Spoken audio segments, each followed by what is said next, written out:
Hi guys, last எபிசோடில் ஹொசு இந்த திராட்சை ஆப்பிள் எல்லாம் எடுத்துகிட்டு போய் இந்த சாப்பிட்டுட்டு கொடுத்துட்ருக்க. என்னை பார்த்தா உனக்கு என்ன தீனி மூட்டை மாதிரி தெரியுதான்ட்டு நம்ம ஹீரோயின் திட்டிட்டு போயிருப்பா.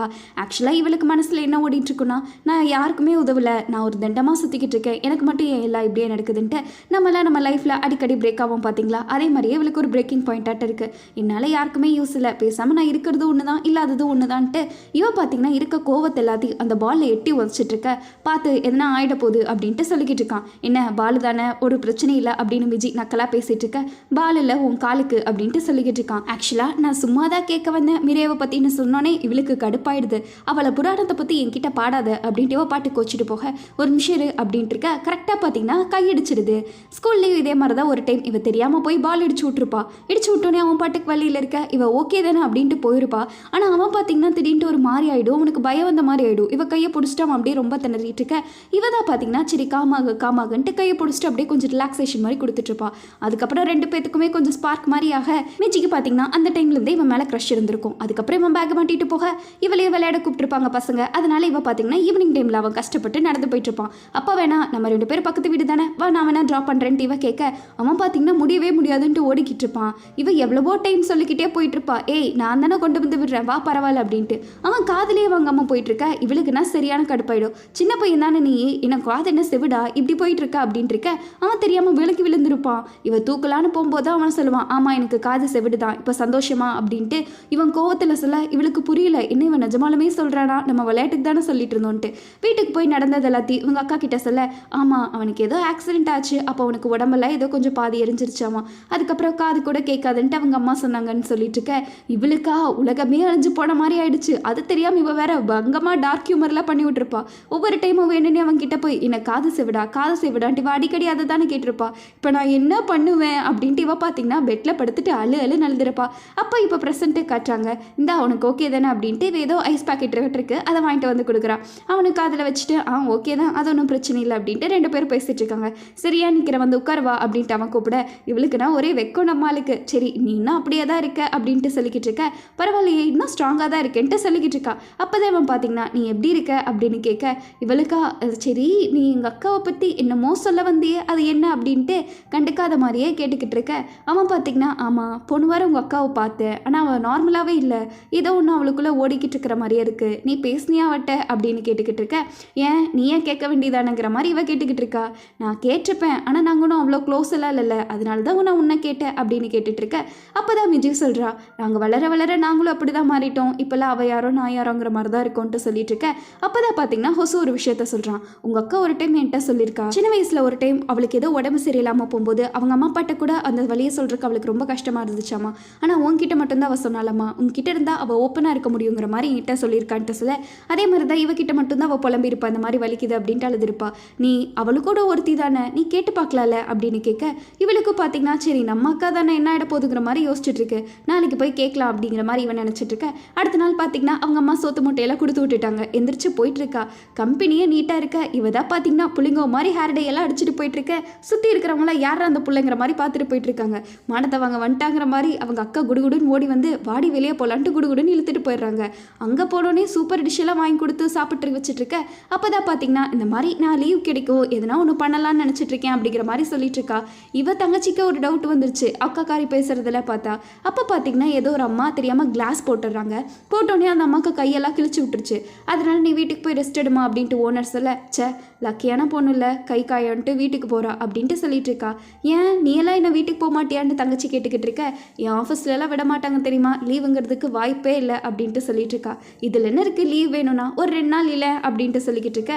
அப்படியெல்லாம் இருக்க முடியாதுங்கிற மாதிரி, அக்கா நான் பேசாமல் லீவு கிடைக்கிறதுக்கு என்ன பண்ணுறது, பேசாமல் 2வது மாடிலேருந்து குதிச்சிரட்டா, பெட்ஷீட்டெல்லாம் போட்டு அடையெல்லாம் அவ்வளோ சீக்கிரப்படாது, இல்லை கைக்கு இதை அறுத்துக்கிட்டா பிளட்டு அதிகமாகி லீவ் போட்டுருக்கு மெடிக்கல் லீவுன்னு சொல்லிடலாமா அப்படின்ட்டு இவ தற்கொலை பண்ணுறதுக்கான எல்லா முயற்சியும் பேசிட்டு இருக்க. தங்கச்சிக்கு நம்மளை ஏதோ மாட்டி விட்டுருவாளாங்கிறது மாதிரி சந்தேகம் வந்துருச்சு. அட லீவ் வேணும்னா ஏன் இப்படிலாம் யோசிக்கிறேன்னு சொல்லிட்டு இருக்க. அவள் பேசாமல் வேலையவே விட்டுட்டான்னு கேட்டுக்கிட்டு இருக்கா. அட இப்போ நீ பேசிகிட்டு இருக்கல, இதுக்கெல்லாம் காரணம் ஸ்ட்ரெஸ்ஸு தான். நீ நல்லா பெரிய கம்பெனியில் ஒர்க் பண்ணுறல, அதுவும் எவ்வளோ கஷ்டப்பட்டு படிச்சு போனேன், அதனால தான் பேசாமல் லீவ் போட்டு கொஞ்ச நாள் ஃப்ரீயாடு எல்லாம் சரியாயிடும் அப்படின்ட்டு இவ சொல்லிட்டு இருக்க. ஒருவேளை லீவ் போட்டு சரியாகலைனா அப்படின்னே சொல்லிட்டு இருக்கா. நீ ஏன் நெகட்டிவாகவே யோசிக்கிற, கொஞ்சம் யோசிச்சு பாரு நீ எவ்வளோ கஷ்டப்பட்டு போனன்ட்டு.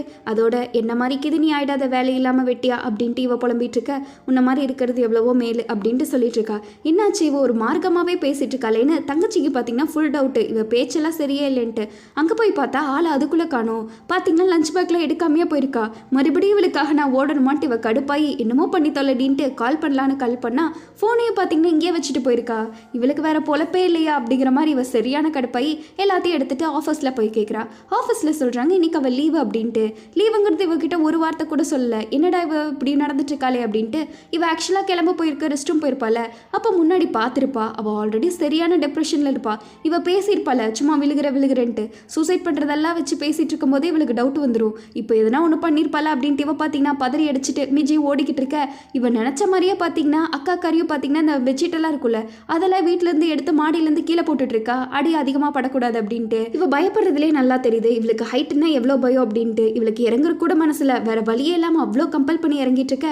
பார்த்தீங்கன்னா இறஞ்சி போயிட்டா. பட் கை ஸ்லிப் ஆகுனா கூட இவ அவ்வளோ பயந்துட்டு இருக்கான். பேசாமல் மேலே வந்துடலாமான் இருக்க. அதுக்குள்ளே பார்த்தீங்கன்னா மிரே என்ன பண்ணுற அப்படின்ட்டு மிஜி வந்துடுறா. இவ வந்தோடனே பார்த்தீங்கன்னா இவ டக்குன்னு குதிக்கலான்னு போகா. தங்கச்சி விடாமல் கையை பிடிச்சிட்டு இருக்க. அக்கா தங்கச்சி ரெண்டு பேரும் பார்த்தீங்கன்னா சேர்ந்து கீழே வராங்க. நம்ம சின்னவ பார்த்தீங்கன்னா நல்லா ஸ்ட்ராங்கு. அவள் எஞ்சி வந்து அக்காவை பார்த்துக்கிட்டு இருக்க. அவளா அரை மயக்கத்தில் இருக்கா. எதுக்குடி இப்படி பண்ண அப்படின்ட்டு இவ கத்திக்கிட்டு இருக்க. நான் எல்லாமே கால்குலேட் பண்ணி தான் பண்ணேன். இப்போ நீ எதுக்கு நடுவில் வந்து குதிச்சுங்கிற மாதிரி அக்கா கேட்டுக்கிட்டு இருக்கா. நீ ஹைட்டுனா எப்படி பயப்படுவ, இப்போ எதுக்கு நீ அவ்வளோ ஹைட்லேருந்து குதிச்ச அப்படின்ட்டு இவ பாட்டுக்கு அழுதுட்டு இருக்க. அப்போ தான் பார்த்தீங்கன்னா அக்கா சொல்கிறா நீ தானே எல்லாத்தையும் சால்வ் பண்ண சொன்ன அப்படிங்கிற மாதிரி சொல்லிட்டு இருக்க. தங்கச்சிக்குனா மனசே இல்லை. இப்பெல்லாம் நீ போயிட்டுனா நான் இன்னும் நல்லா இருப்பேன்னு நினச்சியா, நான் இதுலேயே செத்து போயிடுவாங்கிற மாதிரி சொல்லிட்டு இருக்கா. இந்நேரம் நீ செத்து இருப்ப ஞாபகம் இருக்கா அப்படின்னு கேட்டுட்டு இருக்க. அப்புறம் எதுக்கு நீ குதிச்சுங்கிற மாதிரி அக்கா கேட்குறா. இப்போ தங்கச்சி சொல்லுவா பாருங்க, ஏன்னா நீ இல்லாமல் நான் எப்படி வாழுவேன், உன்னை நான் எப்படி விட முடியும்னு சொல்லுவா பாருங்க. ரெண்டு பேர் கட்டி பிடிச்சிட்டு எழுவாங்க பாருங்க கைஸ். இந்த சீனில் தான் நமக்கு ஒரு ட்வின்ஸ் இருந்தால் நல்லா இருக்குங்கிற மாதிரி தோணிட்டு இருக்கும். இப்போ தான் பார்த்தீங்கன்னா மிரேவோட ஆஃபீஸில் என்ன நடந்துச்சுன்னு காட்டுறாங்க. அவள் ஒர்க் பண்ணுற இடத்துல ஒரு சீனியர் இருப்பாங்க. அந்த சீனியர் பார்த்தீங்கன்னா கொஞ்சம் ரொம்பவே நல்லவங்க. இந்த சோஷியல் சர்வீஸ்லாம் இருக்குல்ல அதெல்லாம் அவங்களுக்கே ஜாஸ்தி. ஹெல்ப்பே கேட்காம வந்து ஹெல்ப் பண்ணி கொடுத்துட்டு இருப்பாங்க. நம்ம ஹீரோயினோட டெஸ்கில் ப்ராப்ளம் இருந்தாலும் அவங்க வந்து ரிப்பேர் பண்ணி கொடுப்பாங்க. இந்த ரோட்ல குப்பை போட்டிருந்தா கூட பார்த்தீங்கன்னா அதை எல்லாத்தையும் பொறுக்கிட்டு வந்து இவங்களோட டெஸ்க் இருக்குல்ல அந்த கேபின்குள்ளே போட்டு வச்சிருவாங்க. ஏன்னா இவங்களுக்கு சுத்தம்னா ரொம்ப முடிக்கும். நம்மளுதுன்ட்டு இல்லாமல் எல்லாரும் நம்மளுதுங்கிற மாதிரி பார்க்குற ஆள். நம்ம ஹீரோயினுக்கு ஒர்க் இருந்தால் கூட அவங்க தான் சில சமயம் வாங்கி எக்ஸ்ட்ரா ஒர்க்லாம் பண்ணி கொடுப்பாங்க. அப்படி நல்லவங்களா இருந்தவங்க பார்த்தீங்கன்னா திடீர்னு ஆஃபீஸே கார்னர் பண்ணுது. ஏன்னா இவங்க டேரக்டருக்கு ஆப்போசிட்டாக ஏதோ ஒன்று ரிப்போர்ட் பண்ணிட்டாங்களாமா. அது எப்படி நீ ஆஃபீஸில் அப்படி பண்ணலை அப்படின்ட்டு மேனேஜர் எல்லாருமே கத்திக்கிட்டு இருக்க. ஆனால் அது என்ன மேட்ரு நமக்கு காட்டல. யாருமே பார்த்தீங்கன்னா அவங்க கிட்ட பேசவே மாட்டாங்க. அவங்களுக்கு ஒரு தனி டெஸ்க்கு அவங்க உண்டு அவங்க வேலையை உண்டுன்னு இருப்பாங்க. ஹீரோயின் பேச போனால் கூட எல்லாரும் கூட்டிகிட்டு போய்ப்பாங்க. நம்ம ஹீரோயின் கூட அந்த டைமில் பேசியிருக்க மாட்டா. அவங்க தனியாக இருக்க போகிறதெல்லாம் இவளுக்கு கஷ்டமாக தான் இருக்கும். பட் பேசினா இவளையும் சேர்த்து கார்னர் பண்ணிடுவாங்களோன்ட்டு இவளுக்கு பயம் வந்திருக்கும். அப்போ தான் எல்லாம் பேசிகிட்டு இருக்காங்க. இந்த மாதிரி டேரக்டர் கூட அவள் போய் சொல்லிட்டால அதனால தான் அப்படின்ட்டு ஏதோ ஒரு ப்ராப்ளம் பற்றி பேசிகிட்டு இருக்காங்க. ஹீரோயின் அதுக்கு என்ன பண்ணான்னு தெரியல. அந்த மாதிரி மீட்டிங் வைக்கும்போது சீனியர் சொன்னதில் உண்மைதான் அப்படின்ட்டு சொல்லி விட்டுறா. அடுத்த நாள் ஆஃபீஸில் பார்த்தீங்கன்னா வந்துட்டா ப்ராப்ளம்லாம் சால்வ். இனி சீனியருக்கு எந்த பிரச்சனையும் இல்லைன்னு நினச்சிட்டு வந்தால் தான் தெரியுது சீனியர் பார்த்தீங்கன்னா வேலையை விட்டே போயிட்டாங்க அப்படின்ட்டு. இப்போ ஆக்சுவலாக நம்ம ஹீரோயின் மட்டும்தானே இருக்கா. சீனியரோட இடத்த ஹீரோயின் அப்பட மாதிரி எல்லாம் சேர்ந்து இவளை டார்கெட் பண்ண ஆரம்பிச்சிருவாங்க. நடந்த எல்லாத்தையும் பார்த்தீங்கன்னா இவ மிஜிட்ட சொல்லிட்டு இருக்க. ஏன் இவ்வளோ நாள் சொல்லலைன்ட்டு அவ கோவப்பட்டு கேட்டுட்டு இருக்கா. சொன்னால் மட்டும் என்ன மாதிரி இருக்கும். அன்னைக்கு கூட நான் ஓடி வந்ததுக்கு காரணம் என்னோட கோவர்க்கர்ஸ்லாம் அந்த கஃபேக்கு வந்துட்டாங்க. அதனால தான் நான் பயந்து ஓடி வந்துட்டேன். நான் இப்போ நானாவே இல்லைன்ட்டு இவ பார்த்தீங்கன்னா ரொம்ப கஷ்டப்பட்டு சொல்லிக்கிட்டு இருக்கா. இப்போ நீ என்னதான் பண்ண போற அப்படின்னு கேட்டுக்கிட்டு இருக்க. எனக்கு தெரியல, உன்னாலலாம் இந்த பிரச்சனை இல்லை, எனக்கு தெரியலன்ட்டு இவ பாட்டுக்கு ரொம்ப சோர்வையாக இருக்கா. இப்போ நான் ப்ரூவ் பண்ணுறதுக்கு என்கிட்ட வழி இல்லை, அங்கே இருக்கிறக்கும் வழி இல்லை அப்படின்ட்டு இருக்க. ரிசைனே பண்ணிடு அப்படின்ட்டு தங்கச்சி சொல்லிட்டு இருக்கா. ஆனால் ஆக்சுவலாக பார்த்தீங்கன்னா பாண்ட் பேப்பர் சைன் பண்ணியிருப்பா. இப்போ இவ ரிசைன் பண்ணாலும் இவளுக்கு கம்பெனிக்கு 5 லட்ச ரூபா பணம் கொடுக்கணும். இப்போ காசுக்கு எங்கே போவ சொல்லு அப்படிங்கிற மாதிரி கேட்டுட்டு இருக்க.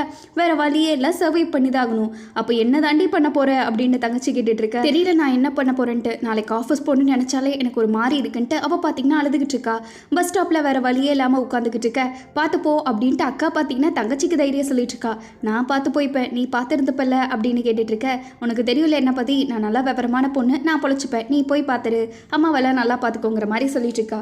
நிஜமாலுமே நான் வேணா இருக்கட்டா அப்படின்னு தங்கச்சி எவ்வளோ கேட்டாலும் சரி அக்கா அதெல்லாம் வேண்டாம் நீ கிளம்புங்கிற மாதிரி கிளப்பி விட்டுறா. ஆனால் தங்கச்சியை பஸ்ஸில் ஏற்றி விட்டுட்டு அக்கா போவா பாருங்க, ஏதோ வாழ்க்கையே பறி கொடுத்த மாதிரி போயிட்டு இருக்கா. தங்கச்சி இதெல்லாம் பார்த்துட்டு தான் இருக்கா. இவளுக்கு வாழ்க்கையே முடிச்சுக்கலாங்கிற மாதிரி இந்த பிரிட்ஜ் இருக்கும்ல அதில் போய் நின்றுட்டு இருக்க. அங்கே பார்த்தீங்கன்னா மிஜி ஓடி வந்துக்கிட்டு இருக்கா. இனிமேல் நீ கஷ்டப்பட வேண்டாம், நம்ம எப்போ போல பண்ணுவோம்ல அதே மாதிரி பண்ணிக்கலாம் அப்படின்ட்டு ஸ்விட்ச் பண்ணிக்கலான்ட்டு இவ பாட்டுக்கு கையை நீட்டிக்கிட்டு இருக்கா. இவன் நீட்டினோடனே 5 நிமிஷத்தில் என்னன்னு தெரியல இவ்வளோ பார்த்தீங்கன்னா அன்னைக்கு பண்ண மாதிரியே பண்ணலான்னு சொன்னோன்னே 2 பேரும் கையை பிடிச்சிட்டு இருக்காளுங்க. இப்போ நம்மளுக்கு ஒரு குட்டி ஃப்ளாஷ்பேக் வந்துடுது. ஆக்சுவலாக பார்த்தீங்கன்னா எல்லாருமே மிரேக்கும் மிஜிக்கும் வித்தியாசம் தெரியாமல் குழம்பிடுவாங்க. ஒருத்தர் கூட பார்த்தீங்கன்னா கரெக்டாக கண்டுபிடிக்க மாட்டாங்க. அதே மாதிரி தான் அந்த பக்கத்து வீட்டு ஆண்டி இருக்கும்ல அவங்க பார்த்தீங்கன்னா இந்த மாதிரி ஃப்ரூட்ஸை கொண்டு போய் மிஜிக்கு கொடுத்துட்டு வாப்பான்னு கொடுத்தனுப்ப இவளுக்கு ஒன்றுமே தெரியாது, ஹொசுதோ எடுத்துகிட்டு வந்திருப்பான். அவனுக்கு மிஜியை பார்ப்பான், மிரேவா பார்ப்பான், 2 பேரும் ஒரே மாதிரி இருக்காளுகளன்னு குழம்பி போயிருப்பான். இதை ஒரு குட்டி ஃப்ளாஷ்பேக்கை காட்டிட்டு இப்போ ப்ரெசென்ட்டில் காட்டுறாங்க. இப்போ பார்த்தீங்கன்னா மிஜி இருக்கால, அவள் தான் அக்காவாக நடிச்சுக்கிட்டு இருக்கா. அவளுக்கு பிரிண்டிங் மிஷினை எப்படி ஆப்ரேட் பண்ணணும்னு கூட தெரியல, எப்படியோ கண்டுபிடிச்சு பண்ணிட்டேன்டா அப்படின்ட்டு முதல் வேலையை கிளிக்கிற வேலை தான் ஃபைலை கிழிச்சிட்டு இருக்க. பார்லரில் பார்த்தீங்கன்னா இவ தங்கச்சியா பிளாக் கலர் இதை அடிச்சிருப்பா. ஏய் நீ என்ன பண்ணி வச்சிருக்க, என்னோட சிம்பிள் சீத்தையும் எடுத்துட்டு இருக்க தெரியுமா, இந்நேரம் நீ மட்டும் அந்த கோல்டன் கலர் பூசியிருந்தேன்னு வச்சுக்கோ, சும்மா ராக்கிங்காக இருக்கும்னு தங்கச்சி பார்த்தீங்கன்னா இன்னும் ரொம்ப வெகுலியாக பேசிட்டு இருக்க. அக்கா இவளே மாட்டி விட்டுருவா போலங்கிற மாதிரி இருக்கு. அப்புறம் பார்த்தீங்கன்னா 2 பேரும் ஹொசு ஃபோன் பண்ணிக்கிட்டே இருக்க. அக்கா பார்த்தீங்கன்னா கரெக்டாக பிளாக் எல்லாம் பண்ணிவிட்டு இந்தாங்கன்னு 2 பேரும் ஃபோனை மாற்றிக்கிறாங்க. ஃபோன்லேருந்து வேற எந்த வேலையும் பண்ணிடாத அப்படின்ட்டு சொல்லிட்டு இருக்க. அதெல்லாம் பண்ண மாட்டேங்கிற மாதிரி தங்கச்சி வாங்கிக்கிறாங்க. அதுக்கப்புறம் தான் பார்த்தேன்னா நீ பண்ணிடுவல, சொதப்ப மாட்டல, என் விஷயத்தில் அதிகமாக போயிடாத அப்படின்ட்டு சொல்லிட்டு இருக்க. நான் எதுவும் பண்ண மாட்டேன், கவலைப்படாதுங்கிற மாதிரி விஜய் சொல்லியிருப்பா. அதுக்கப்புறம் பார்த்துடு அப்படின்ட்டு சொல்லிட்டு இருக்க. சரி சரி நான் பார்த்துக்கிறேன்ட்டு அக்காவும் தங்கச்சியும் பார்த்தீங்கன்னா சக்ஸஸ்ஃபுல்லாக ஸ்வாப் பண்ணியிருப்பாங்க. இங்கே மிஜி காலையில் எந்திரிக்கிறா, முதல் முறையாக வேலைக்கு போகிறாள் அக்காவோட வேலைக்கு. அதனால இன்னைக்கு எதையாச்சும் ஒன்று கிழிச்சே ஆகணுங்கிற மாதிரி இவ கடவுளை வேண்டிட்டு அதே மாதிரி ரொட்டீனாக ஆஃபீஸ்க்கு போயிட்டு எப்படிலாம் கிளம்பிட்டு இருப்பாங்களோ சர்வேலேருந்து லிஃப்ட் வரைக்கும் இவ பாட்டிக்கு போயிட்டு இருக்க. இன்னொரு பக்கம் பார்த்தீங்கன்னா ஆஃபீஸை எப்படியோ கண்டுபிடிச்சிடுறா. ஆக்சுவலாக அக்கா காரி சும்மா விட்டுருக்க மாட்டா, எல்லாத்தையும் சொல்லி தான் அனுப்பிச்சிருப்பா. நீ போனோன்னே லெஃப்ட் சைடில் இருக்கும், அதுதான் உன் ஆஃபீஸ்ன்ட்டு அங்கே முதல்ல போனோன்னே சரி இங்கே யாரையும் காணோன்னு கேட்க எல்லாம் மீட்டிங்கில் இருக்காங்கன்னு சொல்லியிருப்பாங்க. அச்சச்சோ போச்சுன்னு ஓடிக்கிட்டு இருக்க. அக்கா ஏற்கனவே சொல்லியிருப்பா இந்த மாதிரி லேட்டாக போனேன்னா சைலண்டாக ஓப்பன் பண்ணிட்டு போய் நீ பாட்டுக்கு உட்காந்து கொண்டு சொல்ல. இவ கதை விழுக்கிறா பாருங்க. மீட்டிங்கே நிறுத்திட்டு எல்லாம் ஒரு நிமிஷம் இவளை திரும்பி பார்த்துக்கிட்டு இருக்காங்க. சரி சரி லேட்டாக வந்துட்டேன் அப்படின்ட்டு அங்கே போய் உட்காருன்னு சொன்னோன்னே இவ முதல் வேலையாக போய் சேரை பார்க்குறா. அக்கா பார்த்தீங்கன்னா உனக்கு இந்த சேரெல்லாம் இருக்காது, எக்ஸ்ட்ரா சேர் தான் இருக்கும், அதில் போய் உட்காருன்னு சொல்லியிருப்பா. இவ பாட்டுக்கு எம்டி சேரில் போய் உட்கார. அப்புறம் தான் தெரியுது ஆக்சுவலாக அந்த பொண்ணு காஃபி வாங்க போயிருக்கோம் அப்படின்ட்டு. அந்த பொண்ணு வந்தோடனே காஃபியை வச்சோடனே சரி முதல்லலாம் எடுத்து இவ கையில் வச்சுக்கிறா. அதுக்கப்புறம் தான் ஒரு 5 நிமிஷம் எல்லாம் குறுகுறுன்னு பார்த்துட்டு இருக்க. நான் என்ன கொலையாடா பண்ணுங்கிற மாதிரி இவ எல்லாத்தையும் குறுகுறுன்னு பார்த்துட்டு கம்மனை விட்டுட்டு இருக்கா. இவளுக்கு ஆக்சுவலாக காஃபியே வாங்கலை. மேனேஜர் தான் பார்த்தீங்கன்னா இல்லை எனக்கு காஃபி வேணாம் நீ ஏன் குடிச்சுக்கோங்கிற மாதிரி சொல்லிட்டு இருக்க. நம்ம ஹீரோயினுக்கு நான் அவசரப்பட்டுட்டேங்கிறமே ஆயிடுது. அதுக்கப்புறம் இவ பாட்டுக்கு உட்காந்துக்கிட்டு இருக்க. உங்ககிட்ட எந்த கொஸ்டினும் கேட்க மாட்டாங்க, கவலைப்படாதன்னு சொல்லியிருப்பா. ஆனால் இவன் நேரமும் என்னமோ அன்னைக்கு கரெக்டாக மேனேஜர் இவங்கிட்டே கேள்வி கேட்டுக்கிட்டு இருக்கான். இவளுக்கு நான் போச்சுடா மாட்டினண்டாங்கிற மாதிரி இதோ என்ன என்ன அப்படின்ட்டு இவ பாட்டுக்கு புக்கை திருப்புன்னு திருப்பிட்டு இருக்க. இவ ஏதோ ஒன்றும் சொல்லிட்டு இருக்கா ஏபிசிடி அப்படின்ட்டு. அதுக்குள்ளேயே டைரக்டர் பார்த்தீங்கன்னா சரி அவளையே டிஸ்டர்ப் பண்ணுற, வா மீட்டிங் கண்டினியூ பண்ணலாங்கிற மாதிரி சொல்லிட்டு இருக்க. எப்படியோ இவ அப்படியோ மீட்டிங் முடிச்சு விட்டுறா.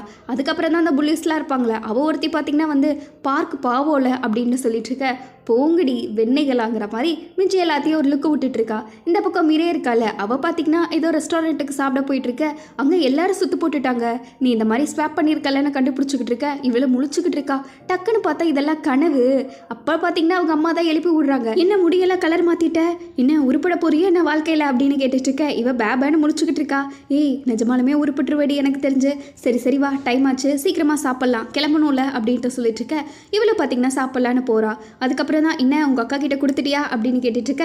மிஜி கேட்குறா. அவள் தான் சாப்பிட மாட்டாள், அப்புறம் எதுக்கு கொடுத்து விட்டீங்க அப்படின்ட்டு. உங்கள் அக்கா எவ்வளோ கஷ்டப்பட்டு பணம் அனுப்புறா, அதுக்கு நான் எதனா செய்ய வேண்டாமா அப்படின்ட்டு அவங்க அம்மா சொல்லிக்கிட்டு இருக்க. அப்போது அவள் பணத்துக்காக தான் நீங்கள் அப்படி கொடுக்குறீங்களா என்னங்கிற மாதிரி கேட்டுக்கிட்டு இருக்க. உனக்கு எச்சுவாய் ஜாஸ்தி ஆயிடுச்சு, முதல்ல சீக்கிரமாக கிளம்பு அப்படின்ட்டு இருக்காங்க. அப்புறம் தான் அவங்க அம்மா பார்த்தீங்கன்னா இன்னைக்கு பாட்டியை பார்க்க போகணும்ல ஞாபகம் இல்லையா அப்படின்னு கேட்டுட்டு இருக்க.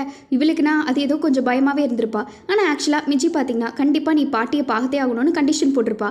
அப்போன்னு பார்த்து எப்படா தப்பிக்கிறதுன்னு தெரியாமல் முடிச்சுட்டு இருக்க. இவளுக்கு வேலைக்கு மெசேஜ் வந்திருக்கும், இதோ இன்னைக்கு எனக்கு ஃபார்மிங் இருக்குது என்னால் போக முடியாது நீங்கள் போயிட்டு வாங்குங்கிற மாதிரி. அந்த ஃபார்மிங்க்கு அப்ளை பண்ணியிருப்பாள், அதுக்கு போகிறா. 3 கிலோமீட்டரு. இவன் தான் சைக்கிள் மட்டும்தான் ஓட்டுவாளே. அந்த சைக்கிள் எடுத்து ஓட்டுவா பாருங்க, ஏதோ ஃபஸ்ட் டைம் ஓட்டுற மாதிரி விழுந்து விழுந்து ஓட்டிக்கிட்டு இருக்கா. அங்கே இருக்கிறவங்களாம் இந்த காலையில் இந்த புள்ளெல்லாம் தண்ணி போடாதே என்னாச்சு இந்த வாழ்க்கைக்கு அப்படிங்கிற மாதிரி நம்ம ஹீரோயினை ஊற்று பார்த்துட்டு இருக்க. எப்படியோ தட்டு மாதிரி அந்த ஊருக்குள்ளே போயிடுறா. போனோடனே பார்த்தீங்கன்னா அங்கே யாரோ ஒரு ஆள் நின்றுட்டு இருக்காரு வேனில். இவ அட்ரஸ்க்கு போனோடனே எங்க உங்களுக்கு நான் என்ன மாதிரி ஹெல்ப் பண்ணணும் கொஞ்சம் சொல்கிறீங்களா, இந்த மாதிரி நான் வேலைக்கு வந்திருக்கேன்னு சொல்லிக்கிட்டு இருக்க. என்ன பார்த்து 4 நாள் தான் ஆச்சு அதுக்குள்ளே ஆளை மறந்துட்டியாங்கிற மாதிரி பேசிகிட்டு இருக்கான். அதுக்கப்புறம் தான் தெரியுது இவங்க தெரிஞ்சவங்க போல் நமக்கு தான் தெரியல அப்படின்ட்டு. ஐயா நான் உங்ககிட்ட சும்மா விளையாண்டேன் அப்படின்ட்டு இவன் அப்படியே பேச்சை மாற்றி பொழப்ப ஓட்டிகிட்டு இருக்க அப்படின்ட்டு அதோட இந்த எபிசோட் முடிக்கிறாங்க. எப்படி கைஸ் நெக்ஸ்ட் எபிசோடில் தான் 2 பேரும் மாற்றி வாழ்க்கையில் பண்ணுவாளுங்க பாருங்கள் கோளாறு அதெல்லாம் வரும். எபிசோட் பிடிச்சிருக்கா இல்லையா அப்படின்னு போய் மறக்காமல் சொல்லுங்கள். சேனல் நல்லாயிருக்கு, வீடியோ பிடிச்சிருக்கு அப்படின்னா நம்ம K-drama வாய்ஸ் ஓவர் சப்ஸ்கிரைப் பண்ணிக்கோங்க. லைக் ஷேர் எல்லாம் பண்ணியிருப்பீங்கன்னு நினைக்கிறேன். அடுத்து ஒரு சூப்பர் எபிசோடில் பார்ப்போம். அது வரைக்கும் பை ஸ்வீட்டீஸ்.